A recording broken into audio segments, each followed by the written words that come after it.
संसारमा एउटा यस्तो खेल प्रतियोगिता छ जसका लागि करोडौं मानिस रातभर जागराम बस्छन्। एउटा यस्तो ट्रफी जसलाई जित्न खेलाडीहरूले आफ्नो सम्पूर्ण जीवन समर्पण गर्छन्। त्यो हो फिफा वर्ल्ड कप। तर के तपाईलाई थाहा छ, आज विश्वकै सबैभन्दा ठूलो खेल उत्सव बनेको वर्ल्ड कपको सुरुवात भने निकै कठिन थियो। पहिलो विश्वकपमा केवल 13 टोली सहभागी थिए। खेलाडीहरू समुद्री जहाजबाट प्रतियोगितामा पुगेका थिए र फाइनल खेलमा कुन बल प्रयोग गर्ने भन्ने विषयमा समेत विवाद भएको थियो। आज हामी जान्नेछौँ फिफा वर्ल्ड कपको रोचक सुरुवातको कथा।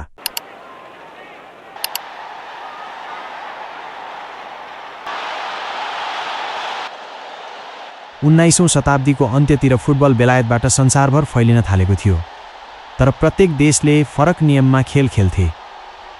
यही समस्याको समाधान गर्न सन् 1904 मा फिफाको स्थापना भयो। फिफाको उद्देश्य संसारभर फुटबललाई एउटै नियममा खेलाउनु थियो।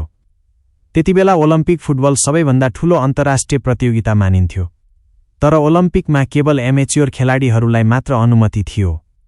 फुटबल भने व्यावसायिक बन्दै गइरहेको थियो।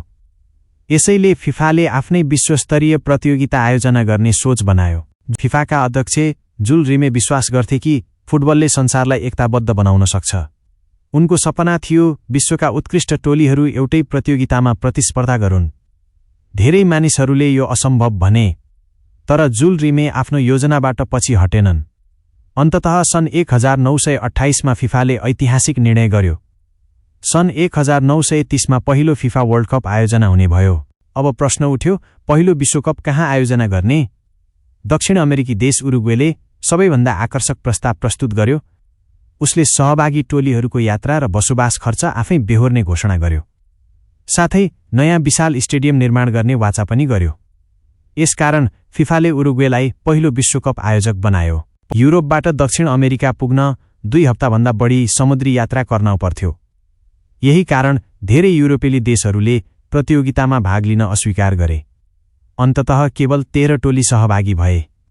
फ्रान्सका लुसियन लाउरेन्टले विश्वकप इतिहासकै पहिलो गोल गरेका थिए। खेलहरू अघि बढ्दै गए र अन्तिममा उरुग्वे र अर्जेन्टिना फाइनलमा पुगे। अर्जेन्टिना र उरुग्वे दुवैले आफ्नै बल प्रयोग गर्न चाहन्थे। विवाद समाधान गर्न सिक्का टस गरियो। निर्णय अनुसार पहिलो हाफ अर्जेन्टिनाको बल र दोस्रो हाफ उरुग्वेको बल प्रयोग गरियो। पहिलो हाफपछि अर्जेन्टिना 2-1 ले अगाडि थियो, तर दोस्रो हाफमा उरुग्वेले शानदार पुनरागमन गर्यो र खेल 4-2 ले जित्दै इतिहासको पहिलो फिफा वर्ल्ड कप च्याम्पियन बन्यो। आज 13 टोलीबाट सुरु भएको प्रतियोगिता 48 टोलीसम्म विस्तार भइसकेको छ। अर्बौं दर्शकले हेर्ने यो प्रतियोगिताको सुरुवात भने एउटा व्यक्तिको सपना, सङ्घर्ष र दृढ संकल्पबाट भएको थियो। यदि जुल रिमेले त्यो सपना नदेखेका भए सायद आजको वर्ल्ड कप अस्तित्वमै नहुन पनि सक्थ्यो। भिडियो मन परे लाइक, शेयर र सब्स्क्राइब गर्न नबिर्सनुहोस्। धन्यवाद।